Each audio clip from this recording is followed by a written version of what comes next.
I want to get your take on the developments in the stablecoin space. Of course, we have the U.S. and the Genius Act here in Hong Kong. The bill is set to go into effect.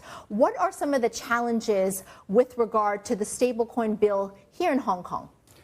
I think first, I think the U.S. bill is very, very important because it basically positions to use stablecoin as a method to strengthen dollar globally.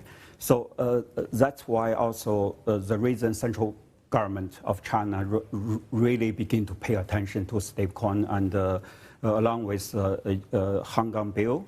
So it opened up actually a lot of doors for the central government begin to use the stablecoin also to strengthen offshore RMB, right? So the Hong Kong bill, I think there's still a lot of challenges. So if you talk to HKMA, they focus on the use cases, which means it's a currency, where to use it.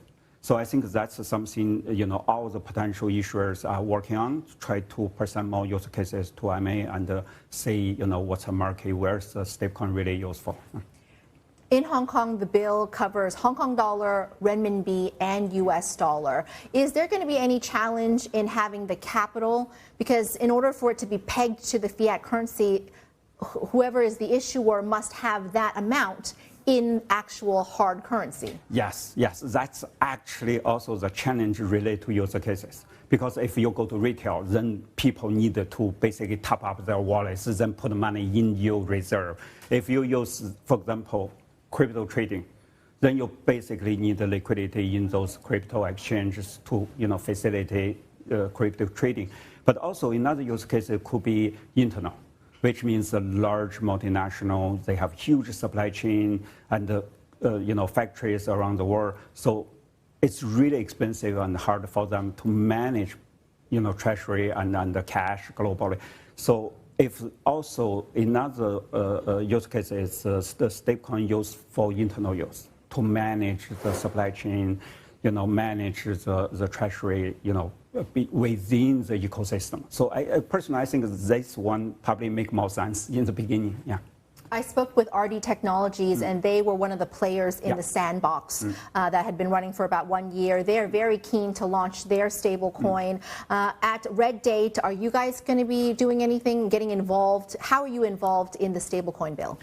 We actually are a technology provider. So actually 4 years ago, we began to build what we call is a token-based core banking system. So because we picture in 10 years, every single bank will have a token operation. So that's why we be.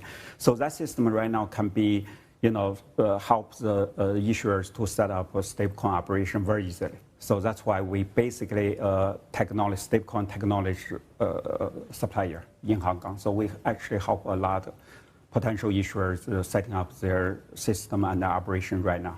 There's been a lot of talk about digital currencies and CBDCs, the ECNY. Now we'll have the Hong Kong stablecoin. Do you think that these two together, the Hong Kong stablecoin and the ECNY, will help facilitate cross-border trade? Actually, I don't think so. Because once they involve cross-border with mainland, it's really, really tricky and really, really complicated. ECNY won't be circulating outside China because it's issued by Chinese commercial bank. They don't even have a license outside China. And also the Hong Kong issued stablecoin won't be able circulating inside China, so there's no way they can do that. But for example, within a large like JD, right? JD and Ali, within their ecosystem, and they pack with their stablecoin with offshore RMB, and through that channel to facilitating some cross-border settlements, everything, I think it's possible. And but the ECNY and the Hong Kong issued stablecoin is really hard to interact and facilitating the cross-border thing. Yeah. Was it exciting that the Shanghai regulator called together with some local governments in China, holding a meeting on July the 11th, talking about strategic responses to stablecoins and digital currencies? This together with Guotai Junan International getting their license to trade crypto. And then we had a China AMC, and they launched some product to be able to organize a bond. That's right. Is this all a sign that China could be softening to crypto? First, the stablecoin is not a crypto. So I think a stablecoin is really a countermeasure to US dollar stablecoin. So, but it seems from the beginning of this year, so basically since the Trump administration, so Chinese government, local and the central, begin to study more about cryptocurrency, because I think Trump basically bring that into mainstream. So I think Chinese government right now doing study, but I don't really think they will really solve their position on crypto very, very soon. So, is there any risks to stable coins being perceived as circumventing China's capital controls? Personally, I don't think so, because if it's a licensed Hong Kong stablecoin, it linked to a reserve. So which means when you top up and withdraw into fiat, it's actually under regulation and only interacts with the bank outside China. So there's no way you can kind of use that as a mean to basically swap money cross-border. Personally, I think it will be very hard. I'm seeing a report here that Hong Kong has started trials to allow mainland residents to purchase stable coins. Do you think that this is an encouraging sign? Personally, I think they should allow mainland visitors to purchase stablecoin. Because there's only 7 million people in Hong Kong, so 50 million from mainland, so that will become a much bigger market. But in order to do that, actually, there's a lot of problems you need to solve. The first one, KYC.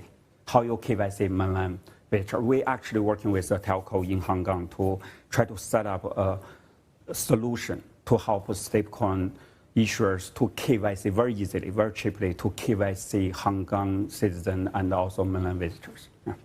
What is Red Date doing now with the where we are at the developmental stage with soon to see stable coins trading? In terms of the infrastructure, how prepared is Hong Kong?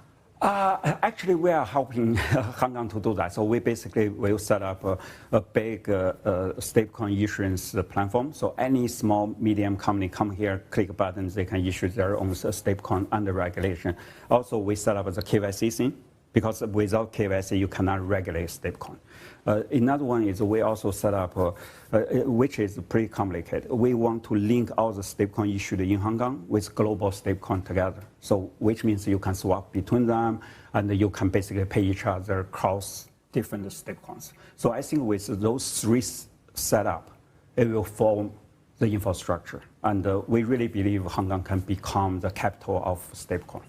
Yeah. And what about once the stable coins are issued, how does an individual hold it? Where do they keep it? First, there will be the wallets. So, and the most important is who holds the private keys. So there will be a lot of tools on people's phone to help them to manage the private key. It's not only for the stablecoin wallet, also crypto wallets, digital asset wallets, and also identity wallets.